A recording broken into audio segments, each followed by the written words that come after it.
मैं इस केटल के आपको ऑनलाइन से सस्ते प्राइस बताऊंगा। यह हेवेल्स का आइकॉनिक डिजिटल केटल। मैंने इस केटल में पानी डाल दिया है। अब हम इस केटल का टेस्ट करेंगे।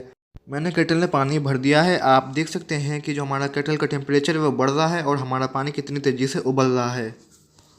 ये इलेक्ट्रिक केटल बहुत ही बेहतरीन क्वालिटी का है। इस केटल की जो कैपेसिटी है वो 1.5 लीटर की है और ये डबल वॉल और स्टेनलेस स्टील का बना हुआ है। ये केटल 1600 वाट लेता है। इस केटल से आप अपनी गर्म करने और उबालने की सारी ज़रूरतों को पूरा कर सकते हैं। यह electric kettle easy touch control और मोड सिलेक्शन के साथ में आता है। साथ ही में इसमें एलईडी डिस्प्ले दिया गया है जिससे आप इसमें मोड सेलेक्ट कर सकते हैं। इस केटल में डिजिटल डिस्प्ले दिया गया है जिससे आप इसमें मोड सेलेक्ट कर सकते हैं।